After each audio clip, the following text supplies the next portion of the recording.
Manifest with Tori DeSimone is brought to you by BetterHelp. This podcast is sponsored by BetterHelp. The holidays can be a lot this time of year, and it's really natural to feel sadness or anxiety or stress or just seasonal blues when it comes to this time of year, and that's where therapy can really, really help. I've been in therapy for a little over 2 years now, and I love it. It's really changed my life in such a positive impact. And I used to think that you had to go to therapy with bad things to talk about, with problems to talk about. So when I didn't have the right therapist, I was always looking for like the bad things in my life. But now that I have the right therapist, it's really just about talking about anything that you want that's going on in your life and getting a different perspective on it, or maybe navigating it a bit better. It's about understanding yourself and how you interact with others more. And it's been life-changing for me. If you're thinking of starting therapy, I definitely recommend giving BetterHelp a try. It's entirely online and it's designed to be convenient, flexible, and suited to your schedule. You just fill out a brief questionnaire to get matched with a licensed therapist, and you can switch therapists at any time for no additional charge. Find your bright spot this season with BetterHelp. Visit betterhelp.com/Tori today to get 10% off your first month. That's BetterHelp, HELP.com/Tori. So as a gift, deodorant typically will rank kind of low, and it's kind of like somewhere in between like the novelty underwear and let's be real, Cole, but that's until Lumi. Lumi is one of the top most wished for on the list of Amazon products for personal care, and it's no reason why. I'm gifting Lumi to so many of my friends this year, and not for the reason of you stink, here's deodorant, because it's truly that product. The ITGIRL, it's that girl of the deodorant. The Lumi Starter Pack is perfect for new customers because it comes with a solid stick deodorant, which is what I use every day. It also has a cream tube deodorant, which I've gifted to my mom. She loves it. And it also has 2 free products of your choice, like the mini body wash and the deodorant wipes, which, side note, I use these deodorant wipes all the time when I'm at the gym. It's like a mini shower. And you also get free shipping with this. So as a special offer for listeners, new customers get $5 off the Lumi Starter Pack with code MANIFEST at LumiDeodorant.com. That equates to over 40% off your starter pack when you visit LumiDeodorant.com and use code MANIFEST.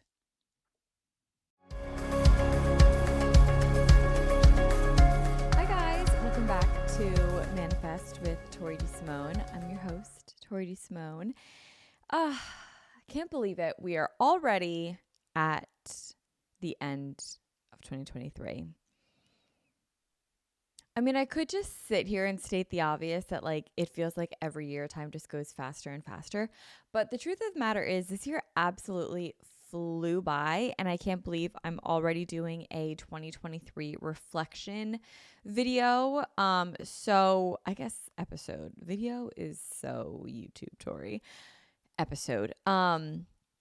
We're going to dive into a bunch of different topics today. We're going to talk about the goals and the resolutions that I set out for last year.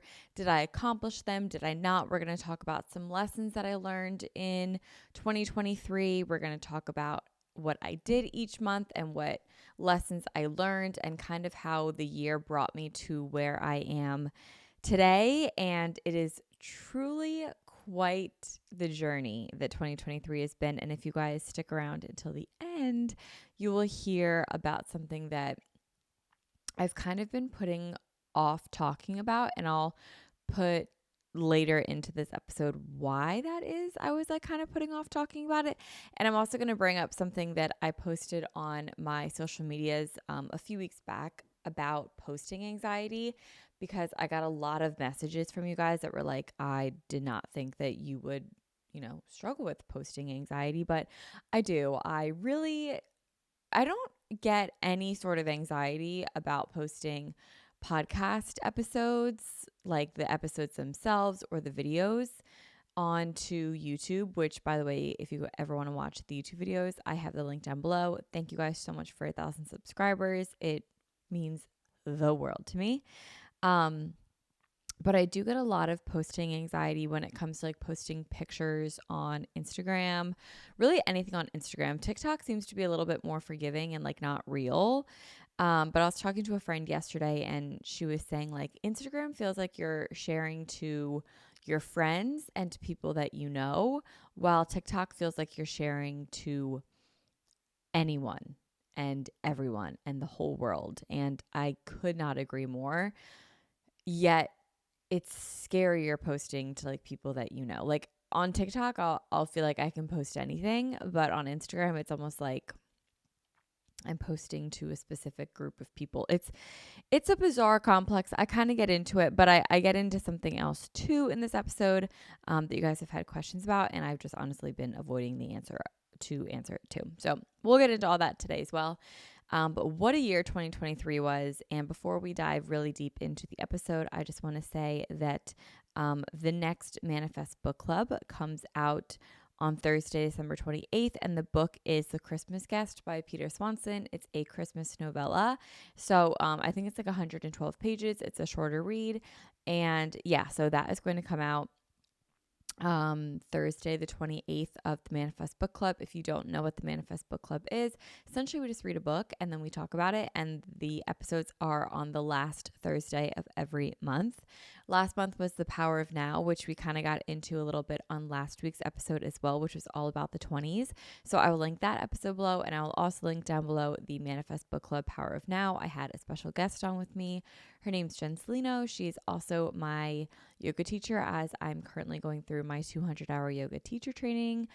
And I'm almost done that also, which is really exciting. But yeah. All right. I'm just really excited to get into today's topic. So we may as well not just like dilly dally and let's just get into it, because 2023 was truly a very transformative year of my life. And I'm really happy with where I am in my life right now.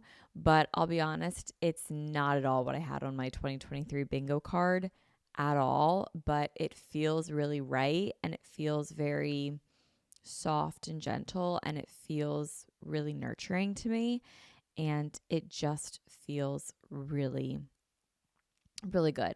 And kind of like what I was saying a few minutes ago, there's been things that I just haven't updated you guys on, because I've also been working through these things that I'm going to update you guys on myself. And I kind of had this really big shift happen lately, and I needed time myself to process it before I share.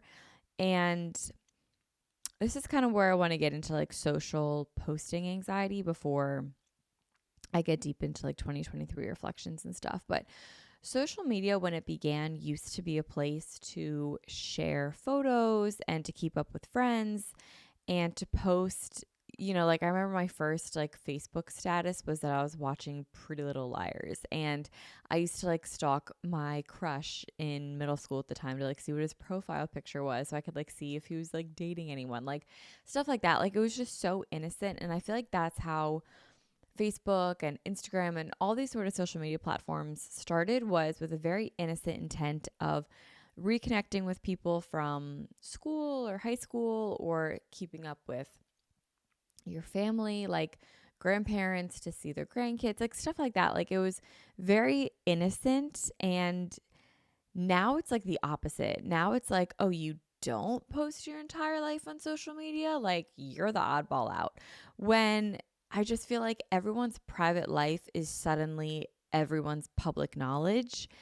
And the exception now to the rule are the people that don't overshare and don't put everything online and on Instagram and on TikTok and on Facebook or wherever it is that you'd like to share. So there's definitely been a big change in my life when it comes to moving specifically. And I just haven't shared a lot of it because I myself was like working through it, and I didn't even know if it was something that I wanted to share.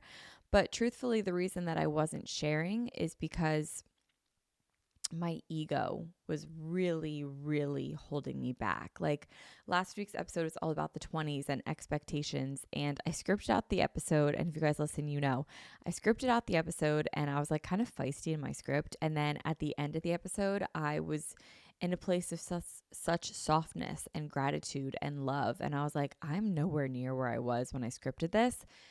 And I think the reason that my ego was holding me back was because I thought I should be somewhere in my life that I'm not.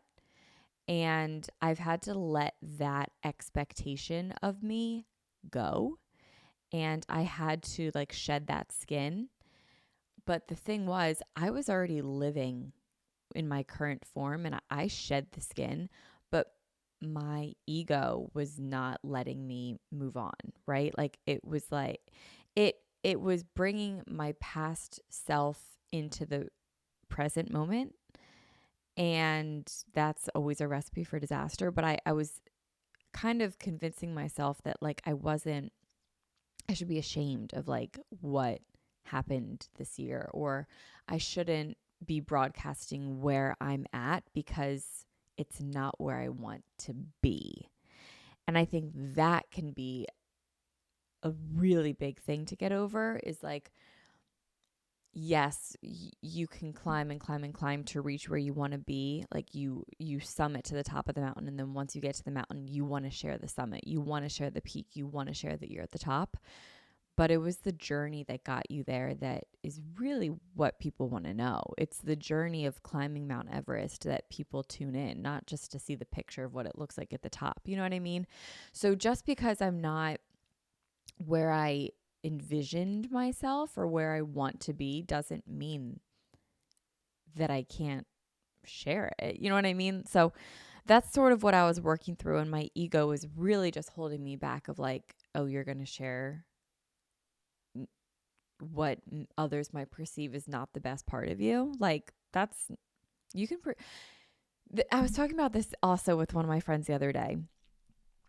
She, I don't want to air out her dirty laundry on my podcast, but I'm going to talk about it a little bit. And I think we've all been there. She had this one interaction with someone, and this interaction like ended a certain way. And she didn't talk to this person since that interaction a few days prior. And she was like, I want to reach back out and send this person a message so that they don't think XYZ. And I said, look, you've already had this one interaction and you've already sent a message by saying nothing. So they have perceived your actions and your message one way, and you sending a message to them in hopes that they will now perceive your actions a different way is self-made. It's man-made, right? Like you can't control what other people think of you. You can't control how other people perceive you. You can't control how other people perceive your actions, even if it's intended one way and they perceive it another way. It's out of your control at that point. The only thing that you can control is how you perceive yourself and how you think of yourself and what you do. Like I could hold the door for an old lady, and that old lady could be like, she must think I'm incompetent and can't hold the door open for me. But I did it because I wanted to hold the door open for her because it made me feel good, because it's the polite thing to do. So my intention is to be polite, but she could have perceived it as something so rude. All of this is to say is that my life, no matter if I'm living it to perfection in my eyes, could be completely perceived another way in your eyes, and that's none of my business. So all this is to say that my personal ego was holding me back from just like sharing something authentic going on in my life that I think a lot of people will not only relate to, but almost like respect that I'm kind of talking about it. But I also don't want to talk about it just for people to think like, oh, she's trying to be relatable. Anyway, again, I can't control how you guys perceive what we're going to talk about today, but I kind of want to get into posting anxiety because this also comes up with this theme. Growing up on the internet and posting, makeup videos and Instagram videos and stuff like that, it just made me grow up really quick. And I don't think that I realized that I had to grow up very quickly as it was happening. But now that I reflect, I can really see it very clearly. Like I had to grow up rather quickly, and I'm having this really cool thing happen where a lot of times there will be girls and influencers that I follow on YouTube, Instagram, TikTok, whatever it might be. And then they'll DM me or they'll follow me back. And then I like kind of fangirl. I'm like, oh my God, why did they just follow me? And then they'll DM me and they'll be like, you have no idea. Like I used to watch your videos all the time. And like, 15-year-old me is freaking out right now. I will never get over that. And it is so cool to me. And it's been happening like very frequently, like a lot. And it's so cool because it's really cool that I was their influencer and now they're my influencers. And it's just like this circle of life. And it's like, everything relates back to yoga teacher training, but it's like how the teacher is the student and the student is the teacher. And it's just like, that's just how it always will be. And it's just really cool. So I just keep having this thing where like all these girls that I follow now and that I love have, not all of them, but a good amount of them have reached out and been like, I used to follow you and this is really cool for me. I'm like, no, it's really cool for me. But I still feel as though like I built a life and I built a foundation for myself at a young age. And there's been a lot of times in my life that I have a really hard time moving past that. And that has a lot to do with my ego. My ego still likes to believe that it's like all that in a bag of chips, right? Like my ego still will be like, bitch, but you're Makeup 101. Bitch, but you're Tori motherfucking Sterling. And it's like, she's dead. Like, honestly, like that's not me anymore. Like when I think back to like Makeup 101, Tori Sterling, like it's this influencer side of me. And I love her, but like she can't come to the phone right now. Why? Because she's dead. Like it's just not who I was, but my ego still has this almost embodiment of her. And while I love her, I'm just not her anymore. So I say all this because I started a YouTube channel when I was a teenager. And because of that, I developed Instagram followers specifically then. And I remember being in 11th grade. Maybe I was in 10th grade and this guy was in 11th grade. But someone in my math class in my 10th or 11th grade of high school said to me, like, Tori, you have 117. I must have been my junior year. They said, Tori, you have 117,000 Instagram followers. And like, you're in my math class. Like, isn't that weird for you? And I think he meant it like kind of snarky, but it stuck with me because one, I always remembered that I had that many followers in high school. But two, because like my Instagram still has like I think 120 something thousand followers, but my followers also decrease. Like every single time I post, like I lose tons and tons and tons of followers.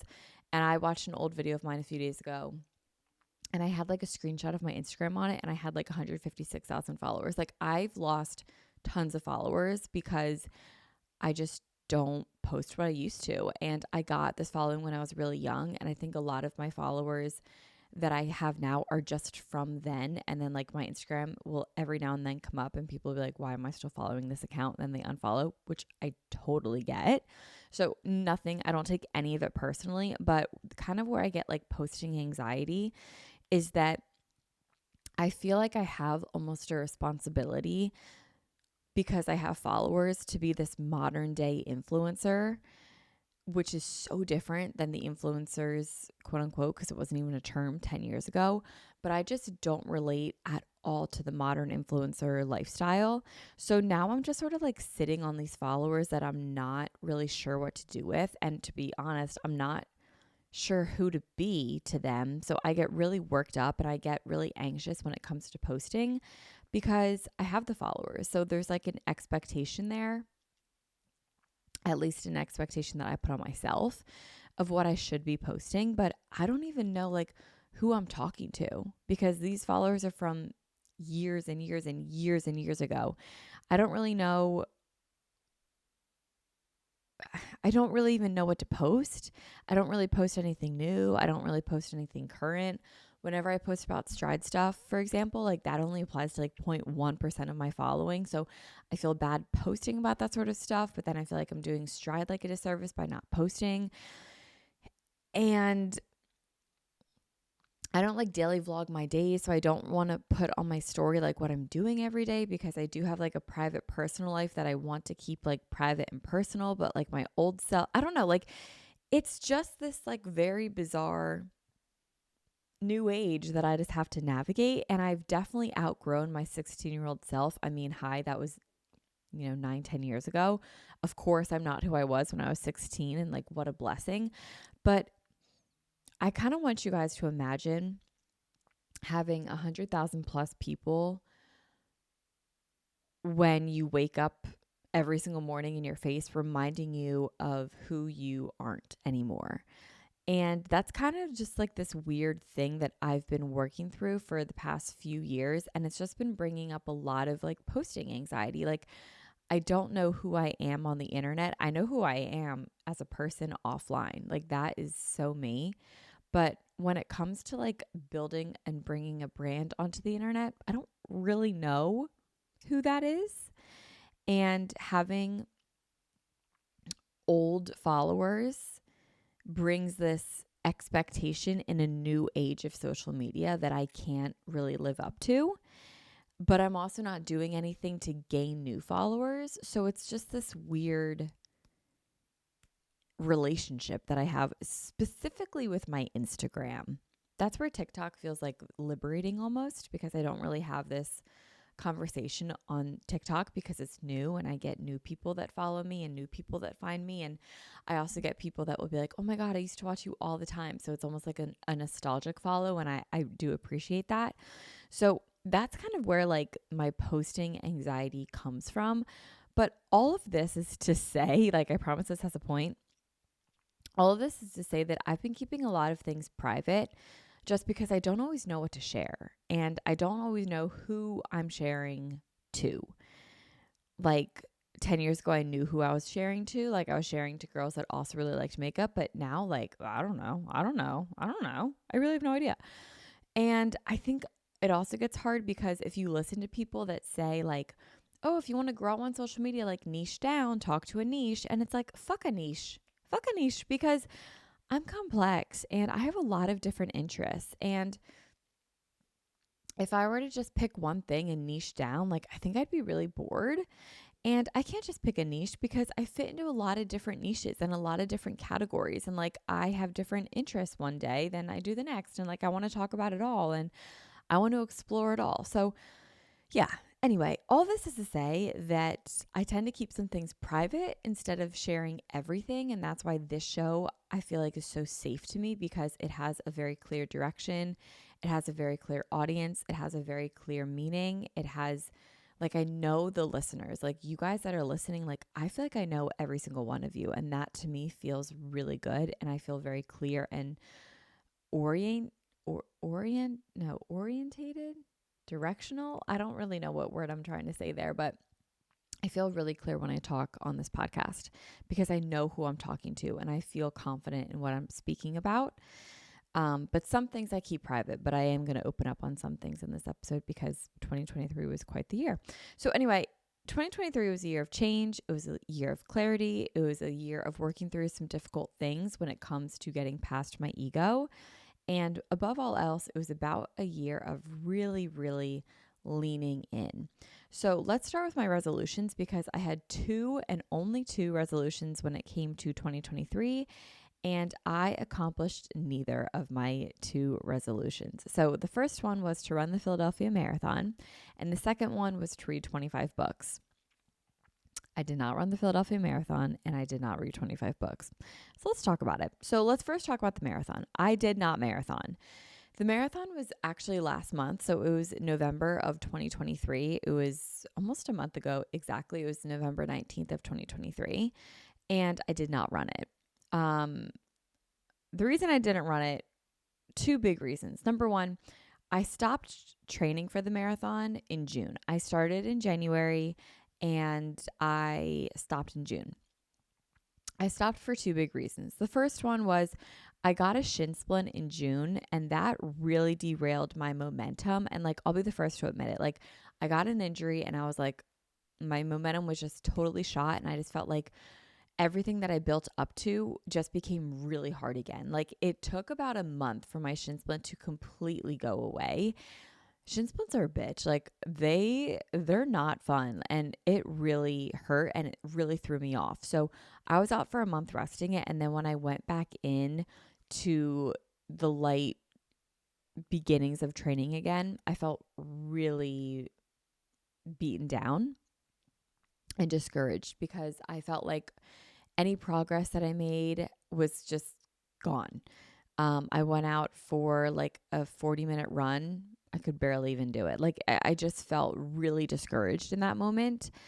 And I'll admit, so the shin splint totally derailed me. And then I got really discouraged, but also, and I hate that I'm about to say this because I just sound like someone that's like lacking discipline, but I didn't have the time to train. And this was a really big learning lesson for me because I do want to run a marathon in my life. And I think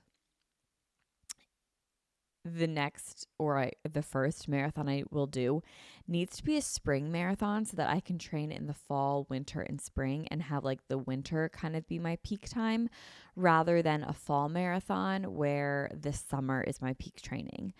Summer is honestly just really, really busy for me. And that's because I own fitness studios, and one of them is a pop up at the Jersey Shore. And so it's only open, the bulk of its season is Memorial Day to Labor Day, which is end of May to beginning of September. And that's the summer. And it's an early morning thing. Like we have classes from like 7 to 11, I'll say. And I like to be there as much as possible, especially because it's only open a few months of the year. So it's just like having a newborn every single summer. And it just requires a lot of work and a lot of morning hours. And that's when I would train for my marathon. And if I'm being honest, like waking up and having a whole running routine with long runs meant I would have a morning routine of like 3 to 4 hours just to get my runs in there as well. And if I wanted to be at the studio by 7, 8 a.m. at the latest, that means I was having to wake up at like 4 or 5 a.m. every single day. And like, no thanks. Like, I just didn't want to do it. And the reason that I wanted to wake up that early and do it in the morning was one, so that it wasn't so hot. If you guys aren't from like the East Coast, it just gets obviously really hot in the summer, but the humidity is a killer. And then as soon as I was done like my studio work in the morning, then I would come home, and I have other streams of income and other jobs. So then I would come up from the studio at like 11, and then I would have to work the rest of the day, and then nighttime would happen. And every time I would try to run at night, I would get sick. Like my stomach does not like night running. So I didn't have the time, and I didn't have the discipline either to make the time and get up at 4 a.m. to train in the summers. So honestly, it was just poor planning on my part. And I think the next time I run a marathon, or I should say the first time, it will just be a spring marathon because that just works with my schedule better than training in the summertime. Another thing is that my body did not like the high intensity that running brought. And I really tried to convince myself that this was all in my head and that my body was fine with it. But the truth of the matter was it wasn't fine with it. I was really bloated every single time that I ran. Mentally, I had insane clarity and I felt amazing when I ran. But I've actually been able to get that same like high from yoga, which now is really cool. And it took me a little bit, but now I got it. But running gave me that mental clarity and that mental high that I love and I was craving and I was really looking for. But my body was in visible distress when I was running. And I think the stress fracture was my body just like screaming at me, like, you know that your body doesn't like this kind of working out. So I'm going to put a stop to it because you're not honoring what I'm trying to tell you. So it was a blessing and a curse. But the reason that I knew my body didn't like it was because I had like a gut on me. I just had a stress bloat 24/7. And there was no reason I should have it because I didn't switch up how I was eating. I was always eating, with good protein, very intuitively. So just kind of whatever I wanted. Like my nutrition never changed for the worse once I started running. I never did anything significantly. Like I just would, I like the eating wasn't the issue. It was the running. I just always had a stress bloat and it just wasn't going away. And I knew it was because of running.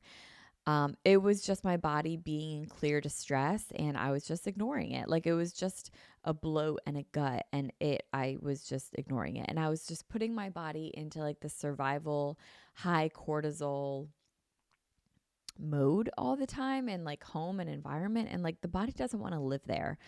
And I just knew that the workouts that worked for my body, that made me feel good and really whole, was very gentle, like Pilates and yoga and walking. But I didn't know about really yoga at the time in January.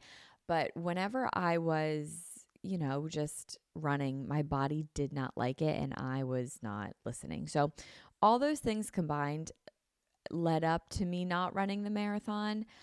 Everything happens how it's supposed to. I do in my lifetime want to run a marathon, and I know I will one day. But when that day comes, hopefully my body will be more receptive to it, but I don't want to force anything. But yeah, so I didn't do my first New Year's resolution of running the marathon. And secondly, my second resolution was to read 25 books. I did not read the 25 books, but I do think I read like 18 or something. So I'm happy with that. I'm happy with the amount of books that I read.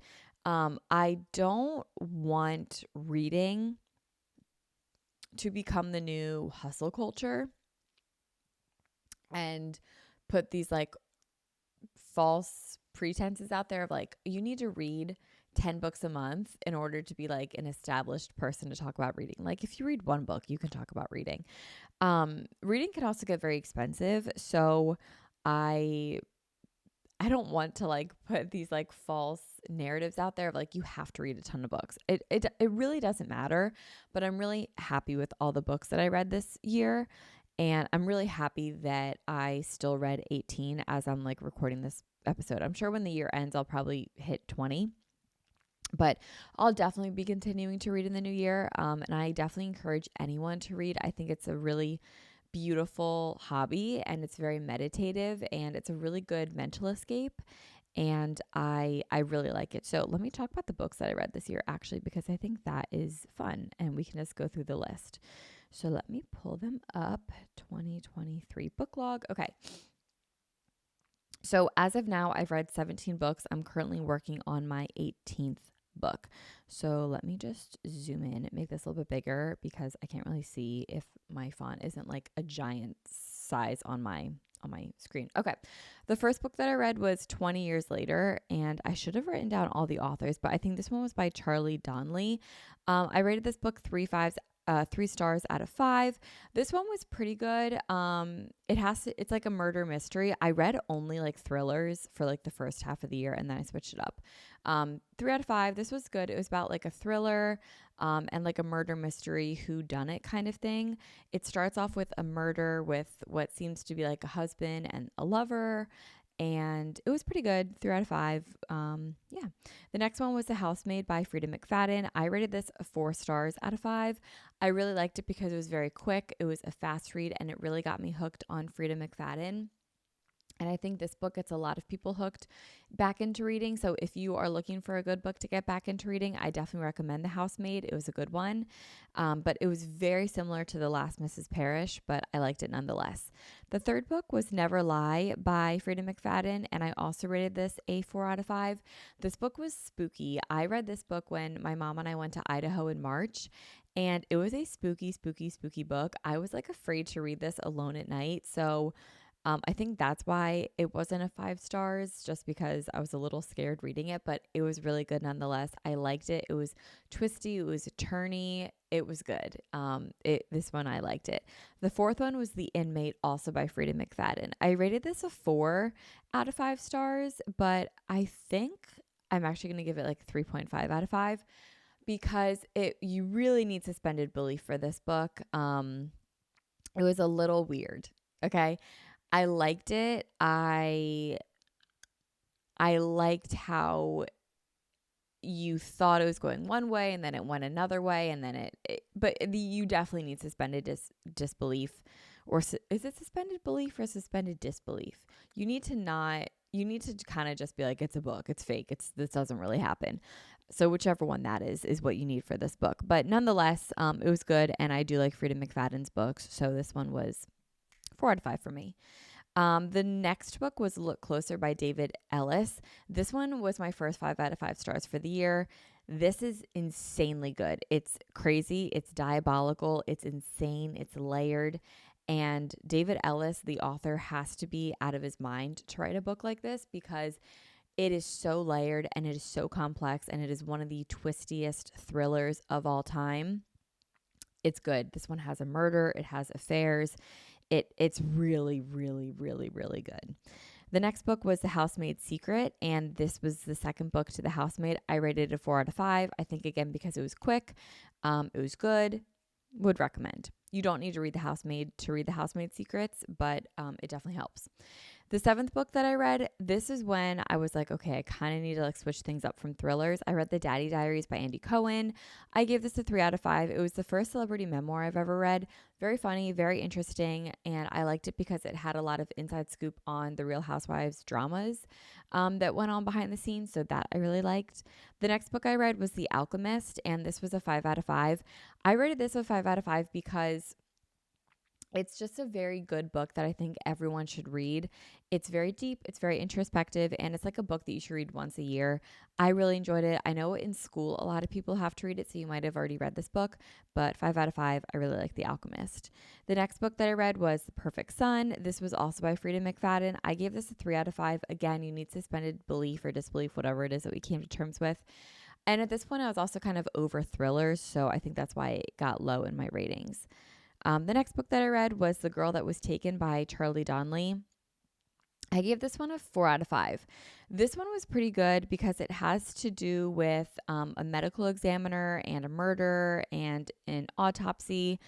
And it was pretty good, but it was after this that I was like, okay, I need a break from thrillers. I'm really over it. So then I moved on to romance. And the first romance book that I read was Icebreaker. And I give this one a 5 out of 5. I loved Icebreaker. This is by, I think, Hannah Grace is the author's name. I was obsessed, and I can't even believe that I'm admitting how obsessed I was with this book, but like I was obsessed. I think I became obsessed because I started to picture Nate as Jacob Elordi, and that was like just beautiful for me.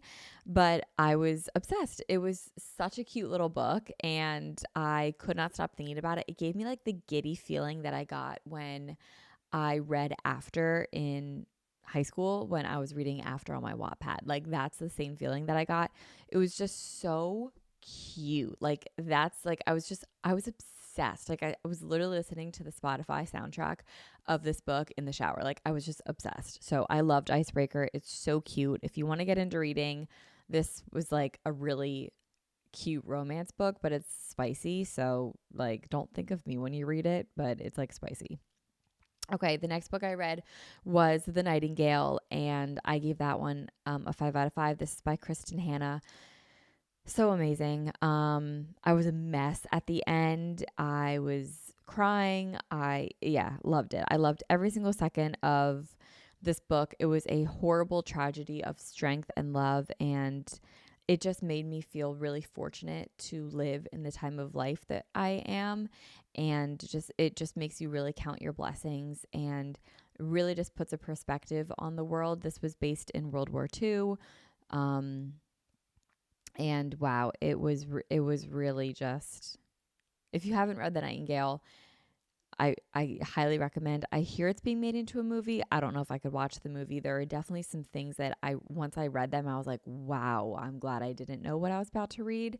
And I'm glad that it's over. Like there were just some, executions, and it's a tough, World War II, the Holocaust, like it is a tough subject to read about. And it's one of the things that it's like, how did we get here? And I said this before, but it was something that I never understood. Like, how does this happen? How does something this horrible happen?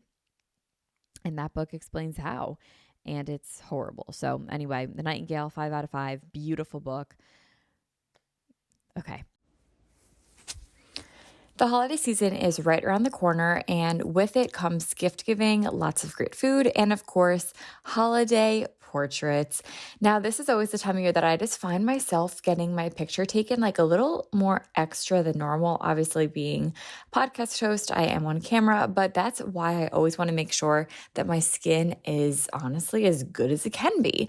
And while we can't control other aspects of the holidays, we can make sure that you feel confident and camera ready for your photos. And that's why I'm really excited to be partnered with Apostrophe. Apostrophe's goal is to help you feel confident in your own skin. So whether you're dealing with breakouts, signs of aging, or acne scarring, Apostrophe will help you in the skin that you are in so that you will love it.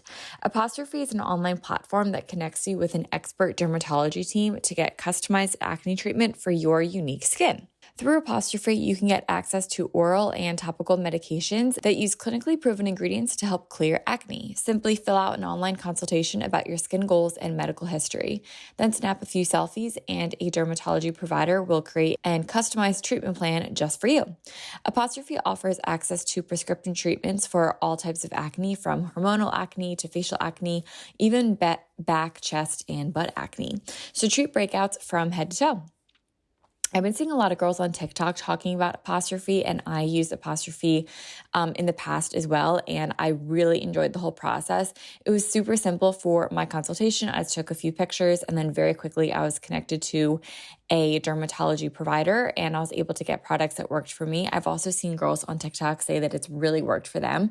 So if you're looking for something to try this holiday, I definitely recommend giving Apostrophe a try. We do have a special deal for our audience. Get your first visit for only $5 at apostrophe.com/manifest when you use our code MANIFEST. That's a saving of $15. This code is only available to our listeners. So to get started, just go to apostrophe.com/manifest and click Get Started, then use code MANIFEST at sign up and you'll get your first visit for only $5.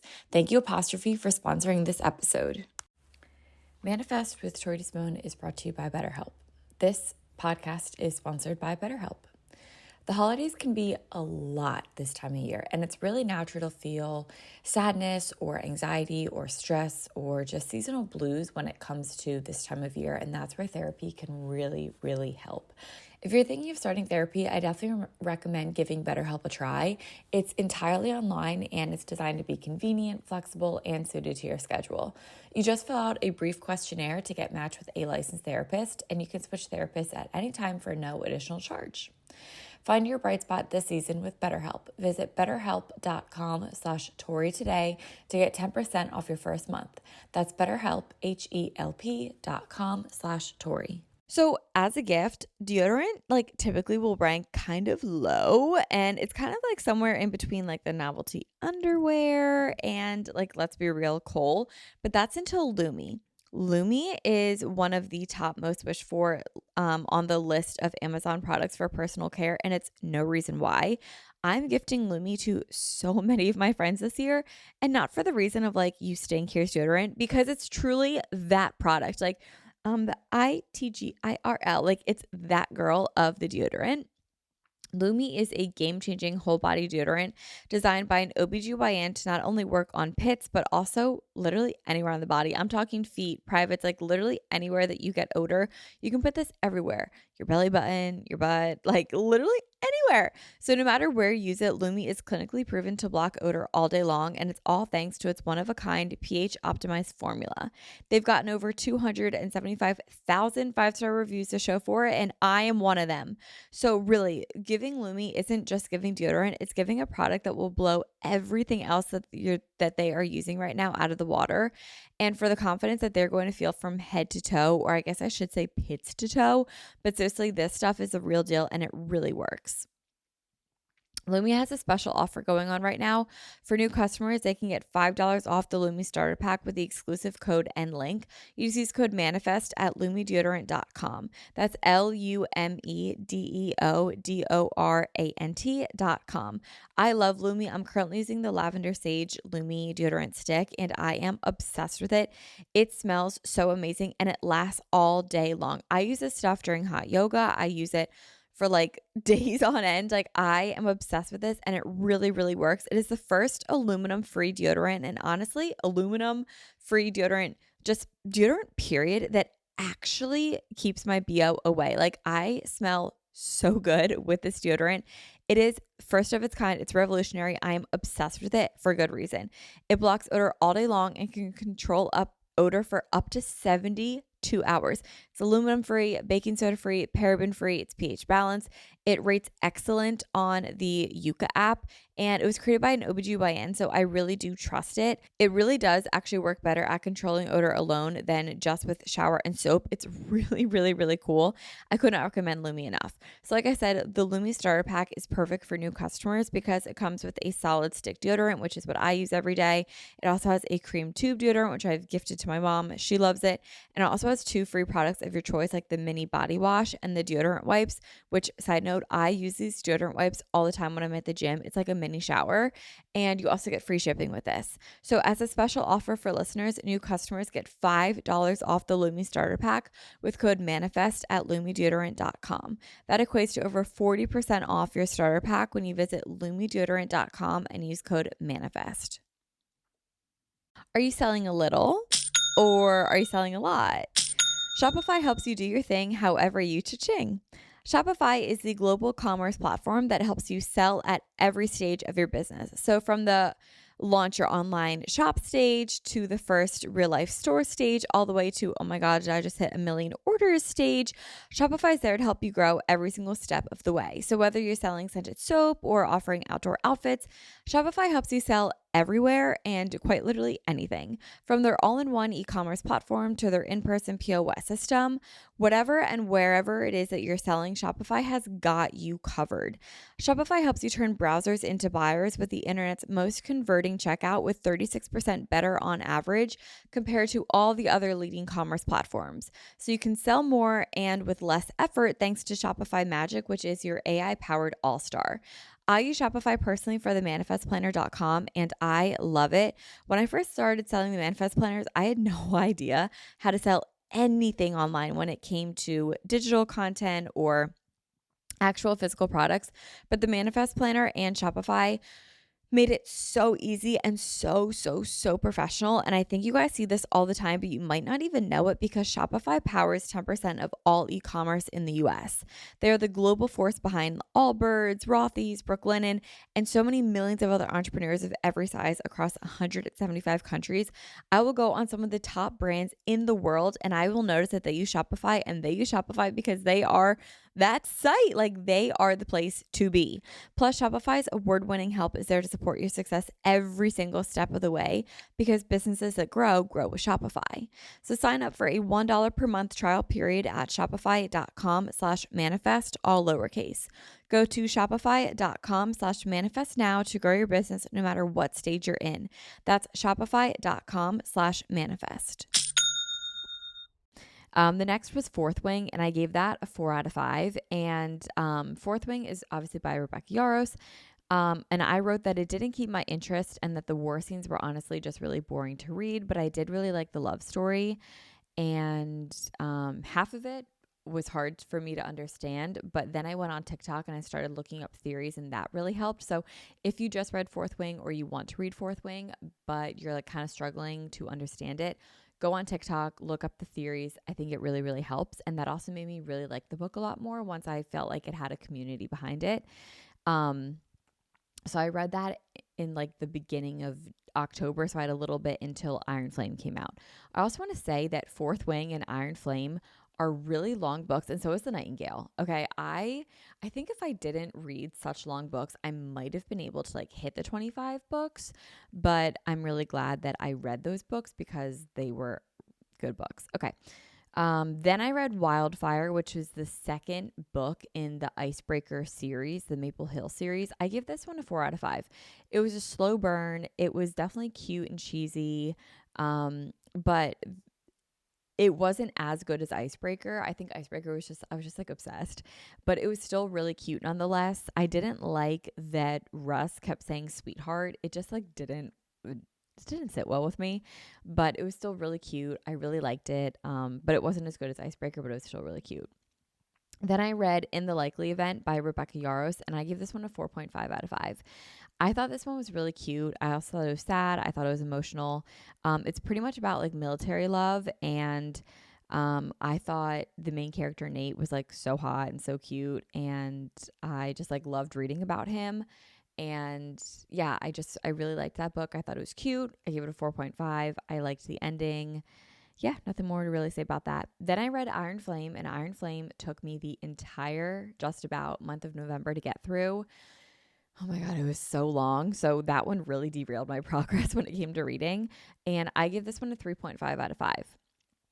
I think I gave like a whole explanation on Iron Flame a few episodes back, so I'll link that below. But I think that this could have been 2 books because there was definitely like a part 1 and a part 2, and they could have been 2 separate books in and of itself. I did not love Iron Flame that much, but I'm not that surprised because I honestly didn't love Fourth Wing that much until I got more into TikTok about it. Like, I think fantasy has a time and place, and I used to really like science fiction kind of books. So I was hoping that I would like Fourth Wing. And I will continue to read the series. Like, I'll read the next book whenever that does come out, but it's not like one of the best books ever. I do in the new year want to read the ACOTAR series and the Sarah J. Moss books. I want to read those, but Iron Flame, all in all, it was fine. It wasn't groundbreaking. There was a lot of new characters. There were a lot of things I didn't understand. There was a lot of inconsistencies. I really appreciate the new theories that are going around when it comes to Violet and, Xaden and everything going on. I liked where the book went. I don't love the ending, I'll admit. It just seems like kind of sad, and I don't know. I just didn't want the ending like that, but I'm trusting the process and that it's going to be good. And I also see like a bigger vision for Violet, and that vision I like. But anyway, that was Iron Flame. And then the last book that I read this year, as I'm recording this episode, is The Great Alone. Oh my God, that is a 10 out of 5. That is without a doubt the best book I've ever read in my entire life. And I talked about this a little bit 2 weeks ago, so I'll keep this light. But The Great Alone by Kristen Hanna is by far the best book. I have chills talking about it. I could not explain how much I love this book. I've never cried so hard at a book. I was a complete emotional mess, blubbering, sobbing, just like I was not okay. And I loved every single second of it. It is a book that fills your heart with so much love, and then it takes it out of your chest and shatters it into a million pieces and then puts it all back together again. It is beautiful. It is tragic. It is sad. And it is such a gorgeous, phenomenal book. I could not say enough good things about it. So those are the books that I read in 2023. And I loved them. And hopefully, if you guys want to start reading in the new year, you guys can take any of those books. You'll also notice that I don't really have a ton of 1 or 2 star books. And that's because I just will stop reading a book if I'm not enjoying it. So right now I'm reading Wreck the Halls by Tessa Bailey. And if I also said that in last week's episode, it's because I'm recording this on the same day as last week. I'm just like batch recording a few episodes. And yeah, it's because I don't love the book, so I don't think I'm going to finish Wreck the Halls, but I'm going to move on to a new book soon. Okay, so anyway, enough about books. This is not an episode about books. Let's talk about some big changes this year. I figured we could go month by month and talk about what happened this year, and then we will end the episode just with some life lessons. So let's get into that. This is going to be a long episode. It's already like 45 minutes in. Okay. January. Not much happened in January because number one, it's also the dead of winter. But really the biggest thing that happened in January was I began my marathon training. February, I went on my first yoga retreat, and that really opened up my eyes to a potential for me doing yoga teacher training in the future. And that made me want to explore yoga more. I remember I came home from that retreat and it was a Super Bowl and the Eagles were in the Super Bowl and we lost. I can't believe it. But I remember I was at a Super Bowl party and the Eagles like weren't doing too hot. So I went on Mind Body and I was just like booking up a bunch of yoga classes. So that was really when I just got reignited back again with the love of yoga. And that took me down a really cool path for 2023 that I did not see at all, considering my plan was to run a marathon, and I did like literally the exact opposite. Okay, so then March came and I spontaneously traveled to Idaho to see my sister. And on the flight back, I got a cold sore, and now I have been plagued with cold sores. I get cold sores all the time now. It's a new part of my period symptoms, which is really fun for me. But also just whenever I'm stressed, I get cold sores and it sucks. I get them at least once a month, and I've kind of gotten it down of like how to remedy them, but that started this year. That's not fun.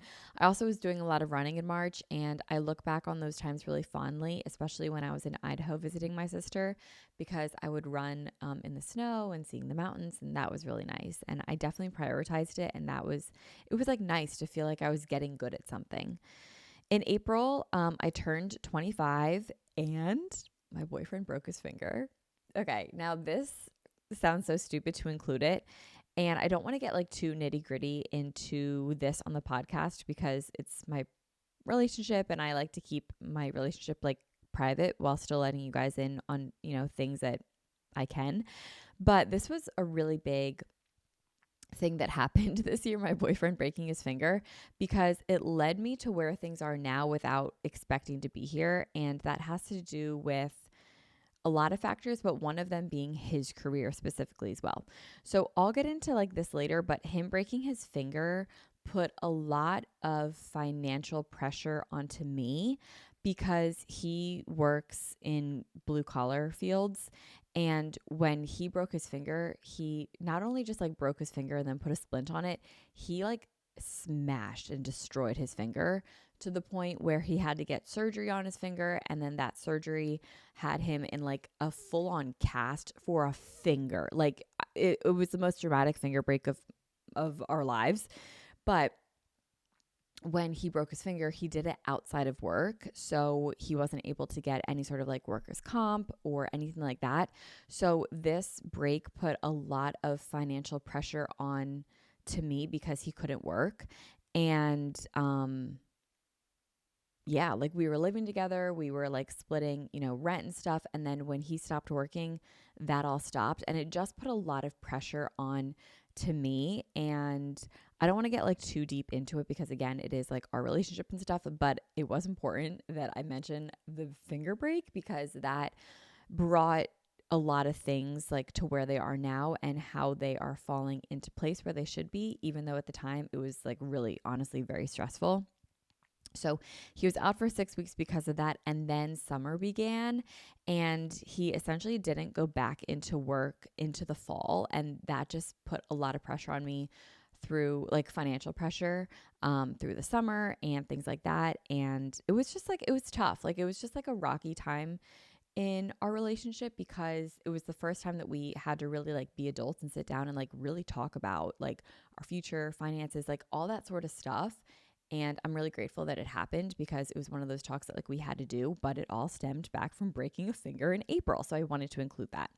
Okay. Then in May, we went to Disney and my feet when I was in Disney, I wore a different pair of shoes, but they weren't like new shoes. Like they were like broken in shoes, but I wore these shoes in Disney and I really think these shoes contributed to a shin splint come June because my feet in Disney, specifically my right foot, and then it was my right shin that had a bunch of issues, was really not okay. So I wanted to include that. But then also in May, I opened Stride Sea Isle for its 4th summer and I was on like a really big content kick as well. I was just like posting a lot of videos and I was like really enjoying it and I didn't care what it like I wasn't letting myself get in the way of it. I don't know why I did that, but I did. I had like a wave of inspiration. All right, then June. June hit and I got a shin splint, which derailed my marathon training. But that I think happened everything happens for a reason. But what was really cool was that in June, after the studio had already opened, I actually opened up a yoga studio. And I found a spot down at the shore that was 1 block away from my spin studio location. And all the stars really aligned with that spot. And I signed a lease on it and I made it into a yoga and Pilates studio. And that became like a new sanctuary for me. And it became somewhere really special to me. And it really changed my life. Like now when I look back on that and I opened that studio, like I had no idea the impact that that space would have on my life. And I took a chance on it. I took a really big risk on it because it was so quick. It was so impulsive. I was not looking for a yoga space. I was not looking for anything. I wasn't looking to expand. I was honestly looking to like coast this summer and like train for my marathon and just have the spin studio and just coast and, but this opportunity came up and the space came up and I couldn't pass up on it. And I felt a calling to do it. And I signed it and I opened it. And it was really, really cool, but I couldn't teach there. And I couldn't teach because I didn't know how to teach yoga. I wasn't certified to teach yoga. I didn't have a yoga teacher training. Like I didn't know. So the urge to do yoga teacher training for me was then stronger than ever once I owned a yoga studio and I was like, and I can't even teach here. Like I need to get that moving. All right, then July came and it was just a lot of grind time. Like the summer is my busiest time. So it was a lot of yoga, a lot of studio work, and a lot of work because that's just how the summers are. They're busy for me. In August, Stride Phoenixville turned 5, which is crazy. And actually, in the last few weeks, I just started appreciating that I have a brick and mortar business that's now been open for 5 years.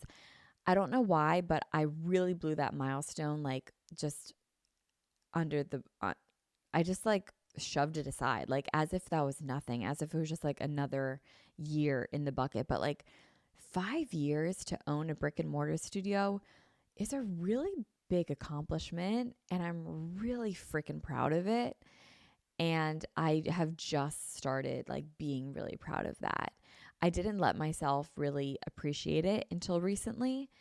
And I'm really, really proud of it. When I opened Stride Phoenixville in 2018, I was 20 years old and I definitely had some people in my mind that I knew doubted me and doubted what I was doing and thought that it wouldn't last. So a part of my ego was like, haha, to them of like, look what I did. But also to me, it's like getting 1 year in business is a huge accomplishment. But to get 5 years and to still stand through a pandemic, and look, it hasn't been pretty, okay? It has not been pretty, but we did it. And I'm really proud of it. And I have just recently started saying, like, I just recently started appreciating how big of an accomplishment 5 years at a brick and mortar business is. And I'm really proud of it. Also in August, I did a lot more yoga, but now my vision of yoga is becoming really real. Like I could see how I could make a career out of it outside of like just teaching classes, and it became really authentic for me.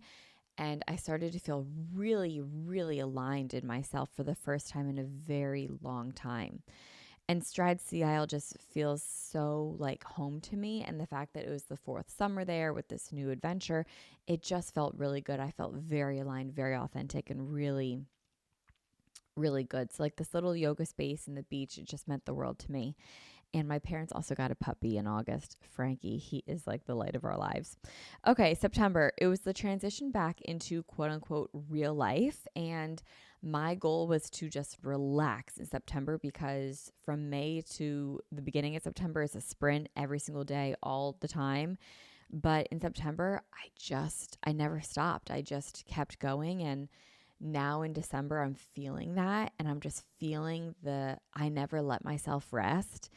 And I'm telling you guys right now in 2024, I have such a clear vision of where I want my life and my career to go, but I need to slow down. Like I feel really aligned. And for the first time, I think in my life, when it comes to my career, I have the clearest vision ever, and I don't feel the urgency that it needs to be done like yesterday.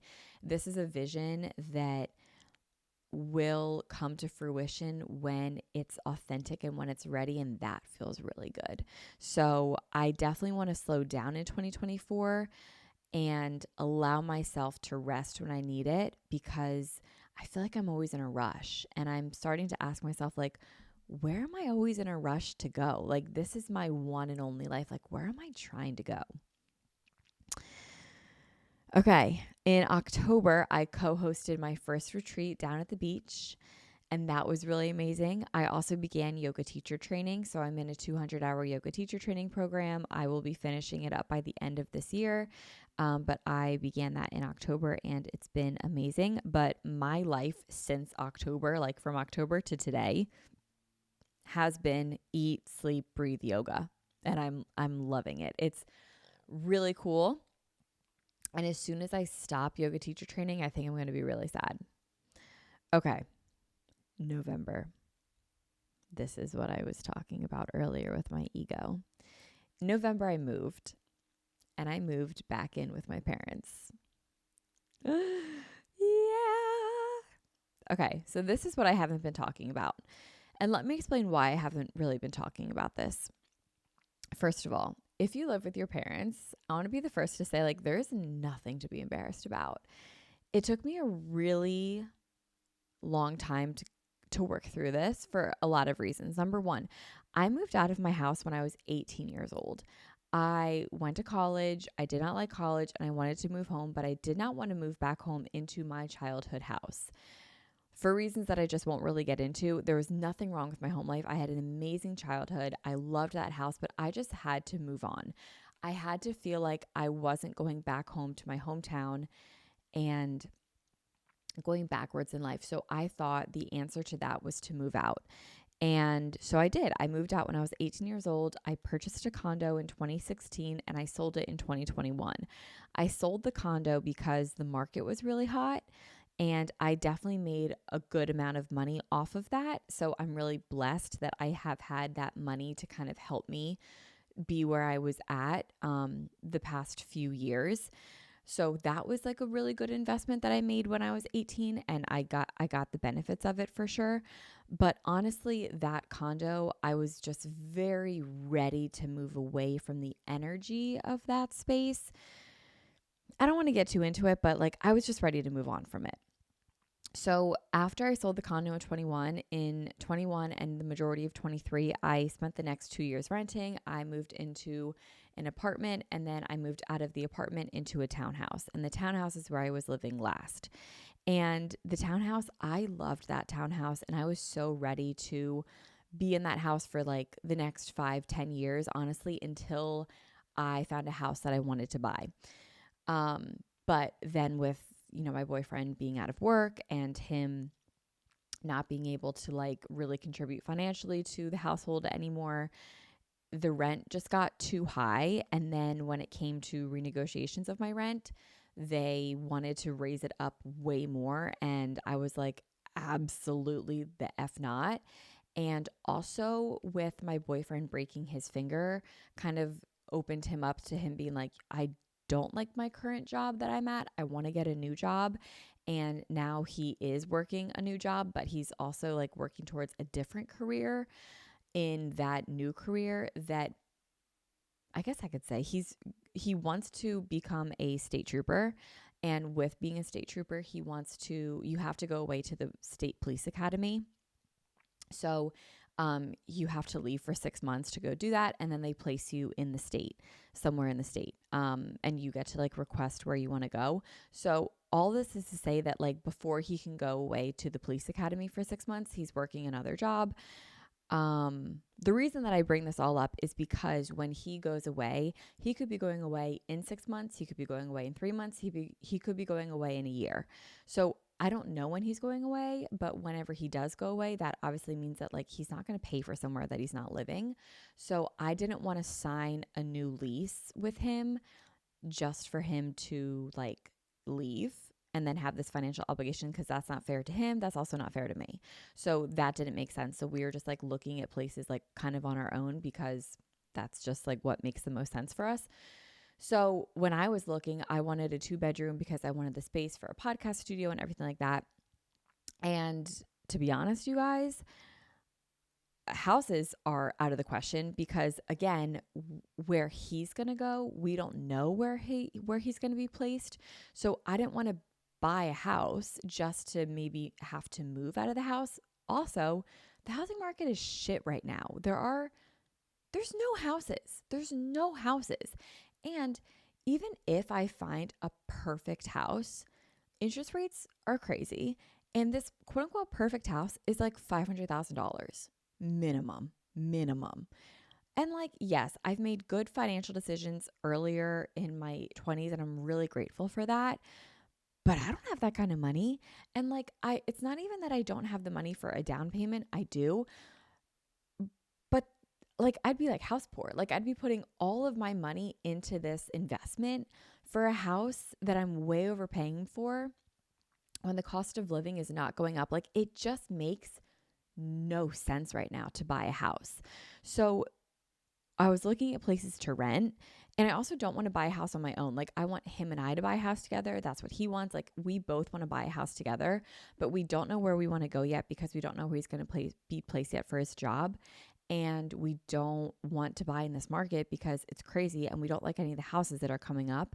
And what we want just isn't out there yet. And like, it's just not the right time for us to buy. Like, simply, it's just not the right time.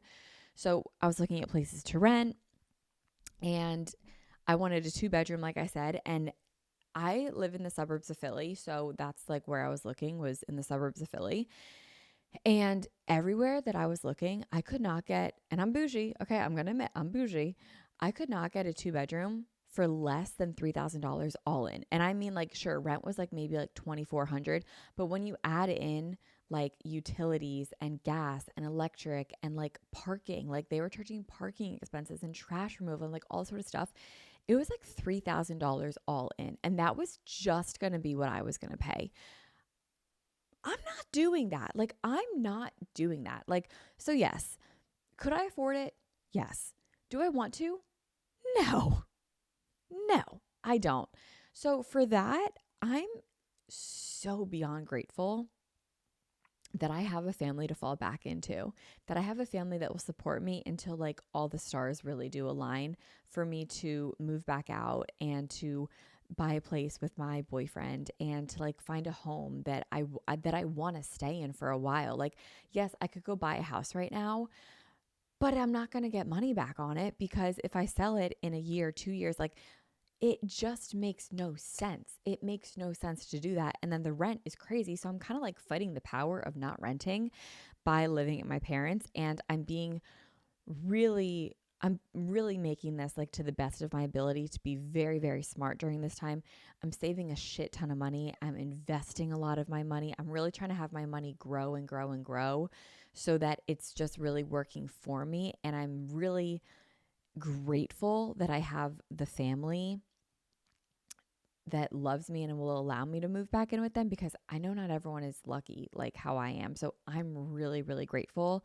My boyfriend lives with his mom. I live with my parents. We still see each other as much as we can. We have a very loving relationship. We're very much so on the same page of like, it sucks that we were living together for the past 2 years of our relationship and now we're living like apart, but we still have the common goal of like, yes, we want to get married in the future. Yes, we want to purchase a home together, but we're still working on like he's establishing his career. I'm establishing mine. And like we feel very good and that we're like growing independently, but we're also growing together as a couple and we still have the same goals and we're very aligned. But also like time will tell, like, will we grow apart during this time? Who knows? Right now I feel really good about it, but like in a year, like who knows like what could happen? You know what I mean? All this is to say that I am back in with my parents, and that's really the reason why. It's that the housing market is just so stupid. I'm not buying a house right now, and the rent is out of control. It's out of control. And I'm refusing to pay that much money to live in the suburbs of Philly. Like, don't get me wrong. It's beautiful. It's nice. It's that price, what it is for a reason, but it's also friggin' ridiculous. And I refuse to pay it. So I'm really grateful that I'm back at my parents'. And I'm also at a new house at my parents'. So this is the house that I'm currently in now, what you guys are watching. This is not the house that I grew up in. My parents moved in 2019. So they are in a new house. So for me, this is also like new to me. This is not my childhood home. This is not where I grew up. It's a few towns over. And it's really nice. It's really lovely. I get to be with the dogs. And it's also an entirely different setup. So the way that this house is, like, my parents are obviously older. Like, my dad's in his 60s, my mom's in her 50s. So the way that this is, it's set up a little bit differently. So the upstairs of this house is almost like an apartment. It has like a in-law suite almost, and that's where I'm staying. So I'll show you guys on TikTok. Like, maybe I'll do like a tour of like my living situation, but I'm really, really grateful and very, very blessed to be home right now because it rocks. Like, I got to admit, like, it really rocks. And don't get me wrong, like, I was sad when I moved out of that townhouse, you guys. Like, I was sad. I was sad to not live with my boyfriend. I was sad to be moving out. I was sad to like shed this old version of myself that I thought I was. Like, I felt a lot of shame moving back with my parents. I really, really did. And that's why I wasn't even sharing because I was like, how can I like gloat about, buying my own house at 18 and then selling it and then renting for 2 years just to be back in with my parents at 25. Like, I failed. Like, I let myself down, but I didn't. I'm really happy. I'm really loved. I feel really blessed. And I have my space. My parents let me do my own thing. They have such an amazing social life. Like, I rarely see them. They're so busy. And I'm really blessed. Like, I have a great space up here. I have a bedroom. I have an office. I have a podcast studio. I have a living room. I have a little kitchen. Like, I really have like my own apartment up here. And I'm really grateful that I have family to lean in on. And I also know that this is borrowed time. Like, I'm probably never going to have the opportunity to live with my parents again. And I don't think that hit me either when I was younger. When I was 18 and I moved out, like, I don't think I thought to myself, like, I'm not going to live with my parents again. Like, I really rushed that part of my growing up to move out of their house. And now that I get the opportunity to do it again, I feel really grateful to do it. So, it's nice. And I know my parents, like, they secretly love it. I know my dad loves it because every time I would even just come over for like Sunday dinners and stuff when I wasn't living here, my dad was like, don't you just want to spend the night? Like, you should stay. So I know that they really like having me back. I get home cooked meals all the time. I get to save and invest my money. And I just feel really nurtured and very soft and like just gentle and very aligned. Like, I just feel like everything is happening the way it's meant to, even though it looks nothing like how I thought it would. I definitely did not see moving back in with my parents on my 2023 bingo card, but I'm really grateful that I am. And I'm not ashamed of it. I'm not embarrassed of it. And I think it's just a reality of the world right now. And I think so many people live at home.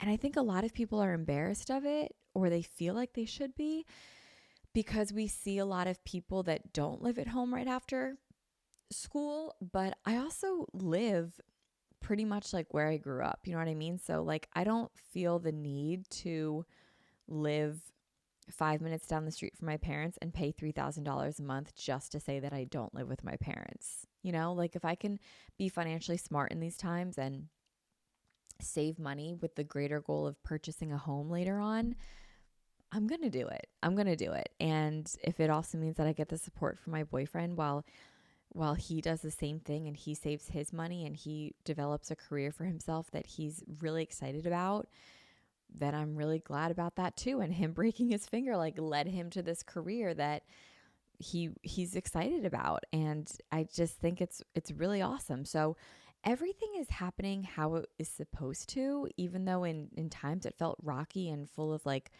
turmoil and it didn't always feel like right and aligned, but man, is it where we're supposed to be, and it feels good. So yeah, I'm really grateful to be home again.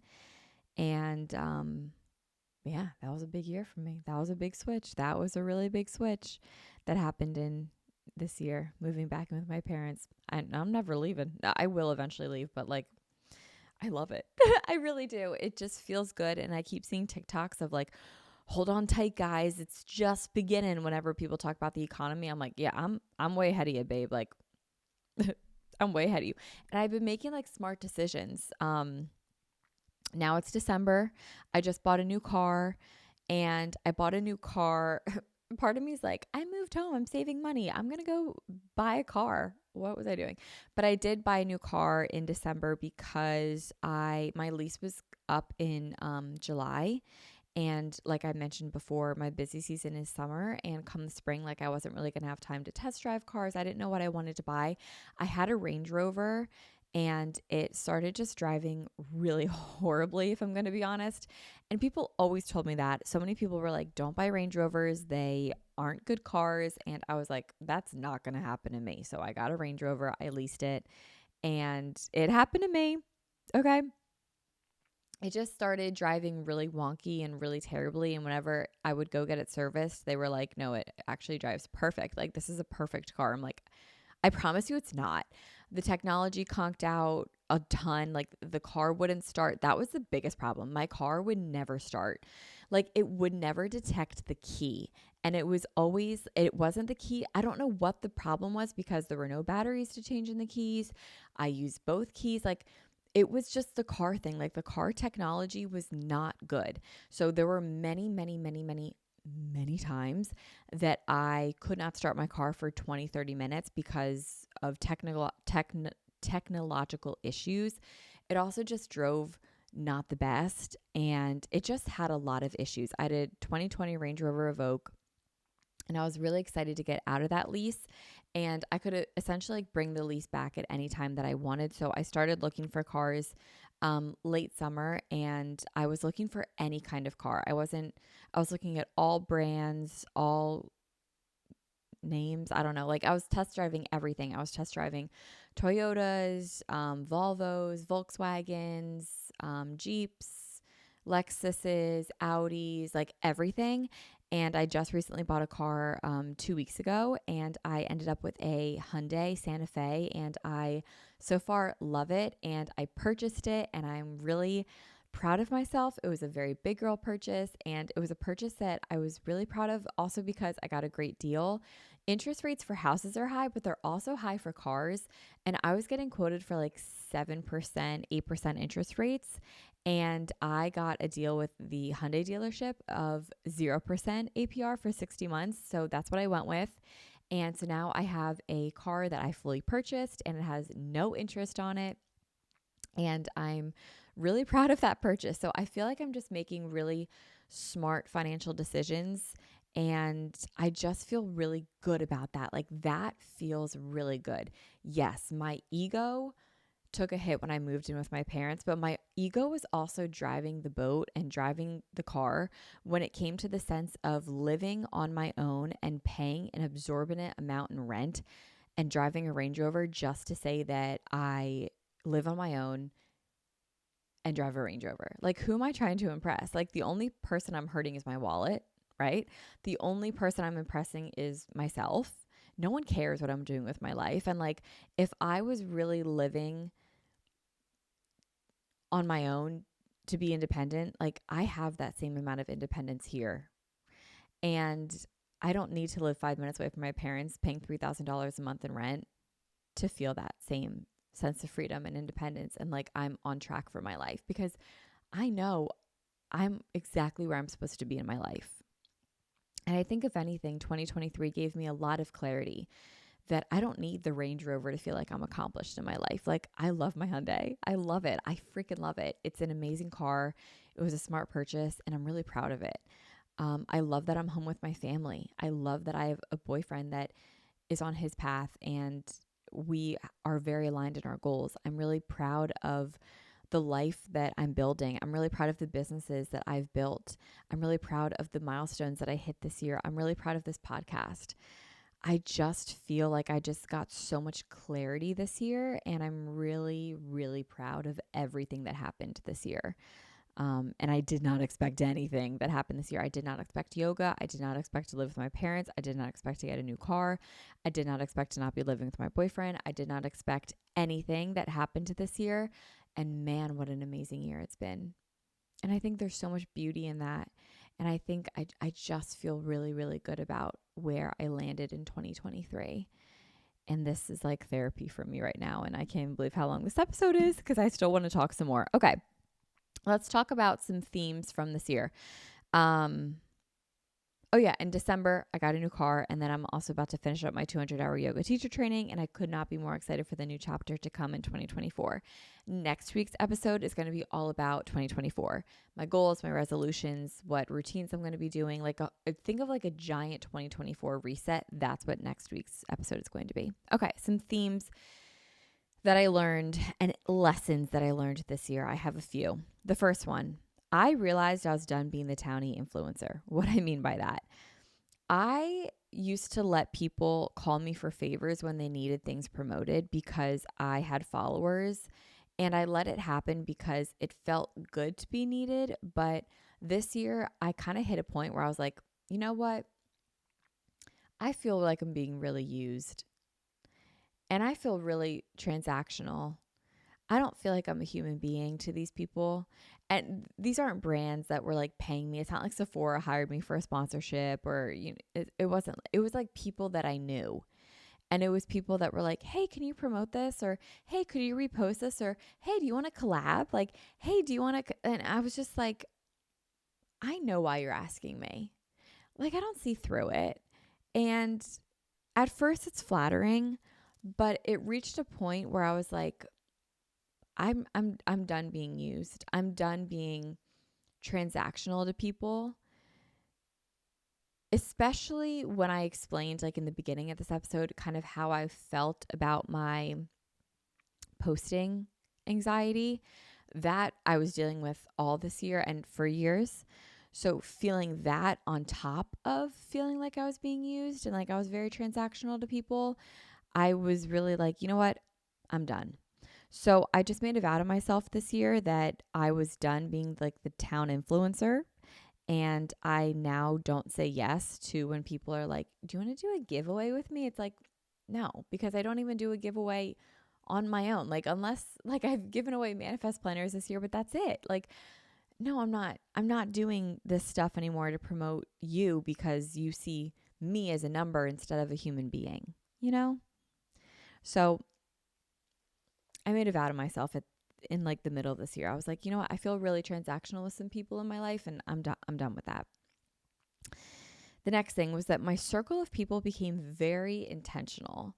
And I think this is because, yes, I got deeper in my practice of yoga, and I wanted to be with people that were like-minded and with people that thought the same way that I did.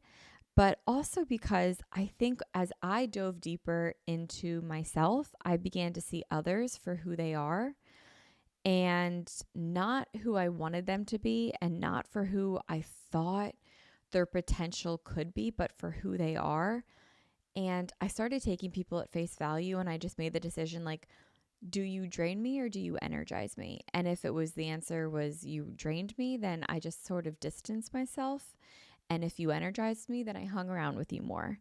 And that has made me a much happier person and a much more sound person and very confident in who I am, because I now surround myself with people that I feel genuinely very happy with. And, you know, you are who you associate yourself with. And I feel like I just now associate with people that are really happy and see the love around them and like the light in life. And it just feels really, really good. So I'm very intentional with who I spend my time with nowadays, and I really like it. The next thing I learned this year is I really kind of going off that. I learned the difference between a friend, an acquaintance, and an employee. This is niche for me because I have employees, but I feel like for years I really struggled with the friend employee line in my early 20s. And now I find myself standing very firm on I know who my employees are and I know who my friends are. And yes, I am friendly with my employees, and I have a vested interest in them and in their life and in their happenings. But I no longer expect friendship qualities from my employees. I don't expect the same thing out of my employees that I expect from my friends. I don't expect loyalty. I don't expect honesty. I don't expect for them to think of my feelings And look, that's not to say that I hire disloyal, distruthful people. I hire loyal people. I hire truthful people. I hire good people. But I don't expect them to treat me like a friend because I'm their boss and they're my employee. I treat them with, of course, love and respect, but I expect an employee relationship out of them. And that's what I get. And I'm never let down anymore because of it. And that feels really good. So I don't expect friend qualities from my employees. I don't expect friend qualities from my acquaintances. And I now know the distinction between the three. And I'm really grateful for that because I've also been able to like protect my peace. In the beginning of this year, I had something happen with someone that I would have called a friend, but I now know was actually just not a friend, just like someone that I don't want to say employee because it was like an acquaintance. Like my world's a little weird. Like it gets jumbled at times.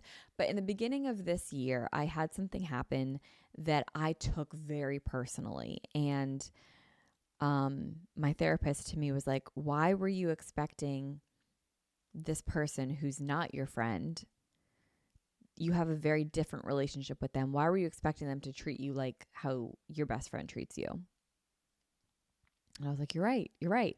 So I really saw the difference and distinction between a friend, an acquaintance, and an employee. And there's nothing bad about that. I'm not saying this with negativity and like hate. I'm just saying that now I see the difference and I've been able to really protect myself and I feel really good about that. So that's been nice. The next thing, I did not drink at all in 2023. I stopped drinking in 2022 and you guys know my resolutions for 2023. None of it had to do with drinking, but I just continued to not drink. And on top of that, I also did not smoke or get any sort of high in 2023. So, like, no marijuana, anything like that. And I have to say, I don't miss it at all. I don't miss bars. I don't miss drinking. I don't miss alcohol. I don't miss being high. I genuinely enjoy being sober. And I have fully accepted myself as I am. And I love myself as I am, and I don't want to change it. Like when I'm in social situations, like if I need wine to loosen up, then like maybe I shouldn't be around those people because when I'm with the right group of people, like I'm loose, I'm fun, I'm open, I'm funny. Like I was with my friend yesterday at lunch and she was like, you know, you're really funny. And like, not a lot of people get to see that. And it's true. Like I really don't let my humor out a lot. And like, I don't let my funny side out a lot because it's not for everyone. You know what I mean? Like, my dad is a very funny guy. I was raised by my dad. Like I have the jokes in me, okay? But I don't really let it out a lot and not a lot of people get to see it because they're not my people. I don't know, like I guess I'm kind of closed off sometimes, but I genuinely am very at peace with who I am and not everyone gets to see that and I'm okay with that. So anyway, all this to say that I don't drink, I don't smoke, and I love it. Okay. I'm running out of time on my memory card, so I need to kind of speed this up a little bit. The next lesson that I learned is I am my best self when I have a morning routine, and I just love the mornings. The next thing, I have very long period cycles. Now, whenever I say this, I feel like I have to say I don't bleed for this long. I bleed for the normal like 4 to 5 days, but this length of my cycles are between 45 and 55 days. That's my average, and I'm learning to really like it. And it's all thanks to my Aura ring. The next thing is that it's okay to outgrow an old version of yourself. Oh my God, we've been talking about this the entire episode, but it's okay to not be where you plan to be because something better is coming. And that I really do truly believe in. And lastly, is that I need to allow myself to rest. I fill my empty days with anxious thoughts. If I have a day to myself, I will immediately think the worst and most anxious thoughts, and then I will fixate on that for the rest of the day. I will think about like, what if my business is closed? Which, I mean, hello, every business owner, like that's like their worst fear. So like on a day that I have nothing, I'm like, let me hyper fixate on that today. Or I will think like, I don't know. That's normally my go-to is like, what if my business is closed? Like that's honestly like my go-to. So I'll normally spiral on that for a little bit, but like I always fill my empty days with very anxious thoughts. I always have to be doing something. And even on days that I'm just like laying low, like doing nothing, I feel guilty the whole time that I do that. And I just really want to work through that in the new year. I really want to allow myself to rest, and I need to let that happen. And I think that really came to terms this year, is that I just don't let that happen as much as I should.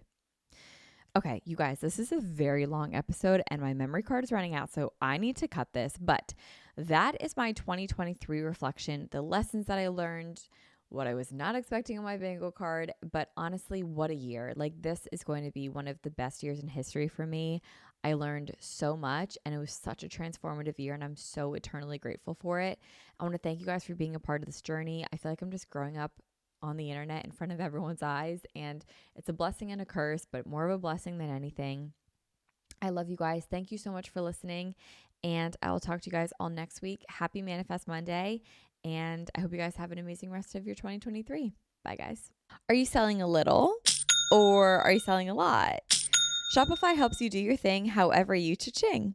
Shopify is the global commerce platform that helps you sell at every stage of your business. So from the launch your online shop stage to the first real life store stage, all the way to, oh my God, did I just hit 1 million orders stage?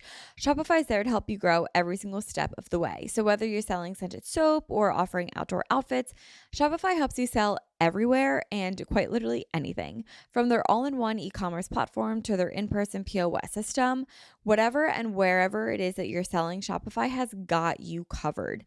Shopify helps you turn browsers into buyers with the internet's most converting checkout, with 36% better on average compared to all the other leading commerce platforms. So you can sell more and with less effort thanks to Shopify Magic, which is your AI-powered all-star.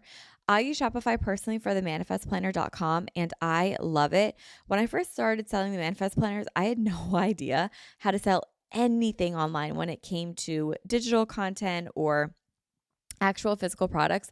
But the manifest planner and Shopify made it so easy and so professional. And I think you guys see this all the time, but you might not even know it, because Shopify powers 10% of all e-commerce in the US. They are the global force behind Allbirds, Rothy's, Brooklinen, and so many millions of other entrepreneurs of every size across 175 countries. I will go on some of the top brands in the world and I will notice that they use Shopify, and they use Shopify because they are that site. Like, they are the place to be. Plus, Shopify's award-winning help is there to support your success every single step of the way, because businesses that grow with Shopify. So sign up for a $1 per month trial period at shopify.com/manifest, all lowercase. Go to shopify.com/manifest now to grow your business no matter what stage you're in. That's shopify.com/manifest. The holiday season is right around the corner, and with it comes gift giving, lots of great food, and of course, holiday portraits. Now, this is always the time of year that I just find myself getting my picture taken like a little more extra than normal. Obviously, being a podcast host, I am on camera, but that's why I always want to make sure that my skin is honestly as good as it can be. And while we can't control other aspects of the holidays, we can make sure that you feel confident and camera ready for your photos. And that's why I'm really excited to be partnered with Apostrophe.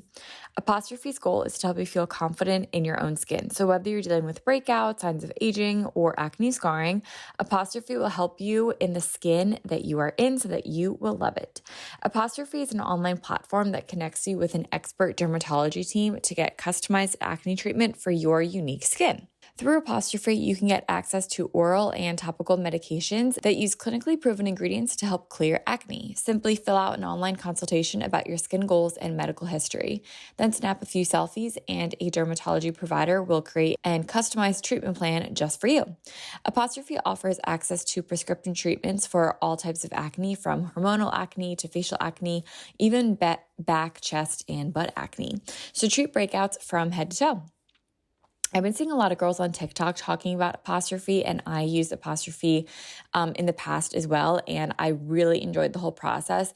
It was super simple for my consultation. I just took a few pictures, and then very quickly I was connected to a dermatology provider, and I was able to get products that worked for me. I've also seen girls on TikTok say that it's really worked for them. So if you're looking for something to try this holiday, I definitely recommend giving Apostrophe a try. We do have a special deal for our audience. Get your first visit for only $5 at apostrophe.com/manifest when you use our code MANIFEST. That's saving of $15. This code is only available to our listeners. So to get started, just go to apostrophe.com/manifest and click Get Started, then use code MANIFEST at sign up and you'll get your first visit for only $5. Thank you, Apostrophe, for sponsoring this episode.